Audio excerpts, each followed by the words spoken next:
ঢাকা বিশ্ববিদ্যালয়ের শিক্ষার্থীরা নিশ্চয়ই বিবেচনা করবেন যে পোস্টে যাকে দিচ্ছেন তিনি কোয়ালিফাইড কিনা।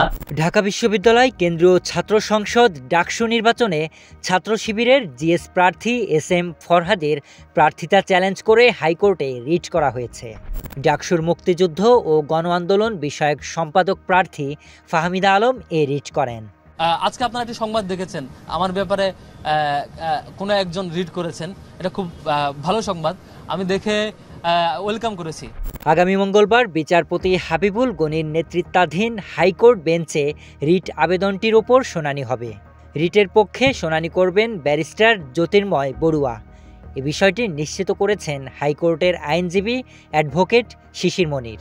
ছবি এডিট করে নানা অপপ্রচার এবং প্রপাগান্ডার চাইতে অন্তত কোর্টে গিয়েছেন, এটা খুবই ভালো। ছাত্রলীগের কমিটিতে ছিলেন ফরহাদ।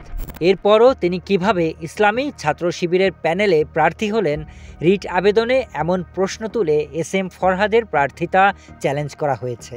আমার ব্যাপারে কোনো একজন রিড করেছেন, এটা খুব ভালো সংবাদ, আমি দেখে ওয়েলকাম করেছি। এর প্রতিক্রিয়ায় ফরহাদ ফাহমিদা আলমকে স্বাগত জানিয়েছেন। ফেসবুকে দেয়া এক পোস্টে তিনি জানান, আমার প্রার্থিতাকে চ্যালেঞ্জ করে রিট দায়েরকারী বামজোটের নেত্রীকে তার উদ্যোগের জন্য শুভেচ্ছা জানাই। পোস্টে ফরহাদ আরও জানান, বিভিন্ন দল দীর্ঘদিন ধরে আমার ছবি এডিট করে ভিডিও বানিয়ে আমার বিরুদ্ধে অপপ্রচার করার চেয়ে আপনার আইনি উদ্যোগ তুলনামূলক ভালো অ্যাপ্রোচ। বাধা, ষড়যন্ত্র কিংবা অপকৌশল মারিয়েই আমাদের নিয়মিত পথ চলা, এই যাত্রায় আমরা থামব না।